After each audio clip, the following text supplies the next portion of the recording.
តើអ្នកដឹងទេមនុស្សជាច្រើនខំលេបថ្នាំសម្ពាធឈាមរាល់ថ្ងៃប៉ុន្តែមើលរំលងទម្លាប់តូចៗប្រចាំថ្ងៃដែលអាចជួយឲ្យសម្ពាធឈាមប្រសើរឡើងជួនកាលទម្លាប់ល្អៗតូចៗដែលអ្នកអនុវត្តរាល់ថ្ងៃអាចជួយឲ្យសម្ពាធឈាមប្រសើរឡើងបានថ្ងៃនេះសូមស្គាល់ទម្លាប់5យ៉ាងដែលវេជ្ជបណ្ឌិតតែងណែនាំ 1. ដើរហាត់ប្រាណរាល់ថ្ងៃការដើរលឿនៗគឺជាលំហាត់ប្រាណដ៏សាមញ្ញនិងមានប្រសិទ្ធភាពសម្រាប់បេះដូងព្យាយាមដើរឲ្យបានយ៉ាងហោចណាស់30នាទីក្នុងមួយថ្ងៃឬភាគច្រើននៃថ្ងៃក្នុងមួយសប្តាហ៍ការដើរជាប្រចាំអាចជួយពង្រឹងសាច់ដុំបេះដូងធ្វើឲ្យឈាមរត់បានល្អជួយបន្ថយសម្ពាធឈាមបន្តិចម្ដងបើមិនមានពេលអ្នកអាចបែងចែកជា3ដងក្នុងមួយថ្ងៃម្ដង10នាទីក៏ទទួលបានអត្ថប្រយោជន៍ដែរ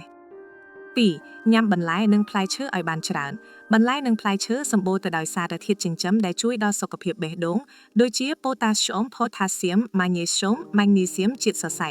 Fiber សារធាតុទាំងនេះជួយឲ្យសរសៃឈាមដំណើរការបានល្អនិងអាចជួយគ្រប់គ្រងសម្ពាធឈាមឧទាហរណ៍ចេកស្ពៃខ្មៅប៉េងប៉ោះដំឡូងជ្វាក្រូចសណ្តែក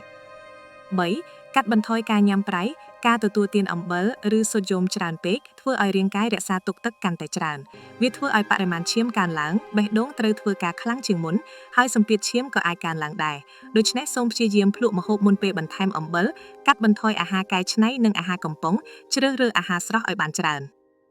4. គេងឲ្យបានគ្រប់គ្រាន់ការគេងមិនគ្រប់ឬគេងមិនមានគុណភាពអាចធ្វើឲ្យសម្ពាធឈាមកើនឡើងមនុស្សពេញវ័យគួរគេងប្រហែល7ទៅ9ម៉ោងក្នុងមួយយប់ការគេងល្អអាចជួយកាត់បន្ថយអរម៉ូន stress ជួយឲ្យបេះដូងសម្រាកជួយឲ្យសរសៃឈាមដំណើរការបានល្អព្យាយាមចូលគេងនិងក្រោកពីគេងឲ្យទៀងទាត់ជារៀងរាល់ថ្ងៃ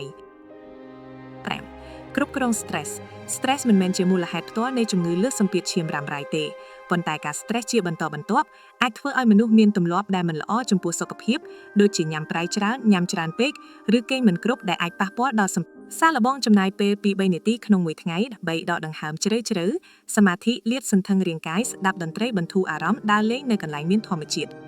សេចក្តីសន្និដ្ឋានការរក្សាសម្ពាធឈាមឲ្យមានសុខភាពល្អមិនមែនកើតឡើងក្នុងមួយថ្ងៃទេវាកើតឡើងពីទម្លាប់ល្អៗដែលអ្នកអនុវត្តជាប្រចាំរាល់ថ្ងៃប្រសិនបើអ្នកមានជំងឺលើសសម្ពាធឈាមរួចហើយសូមបន្តលេបថ្នាំតាមការណែនាំរបស់វេជ្ជបណ្ឌិតទម្លាប់ល្អទាំងនេះគឺជាជំនួយបន្ថែមមិនមែនជាការជំនួសការព្យាបាលនោះទេ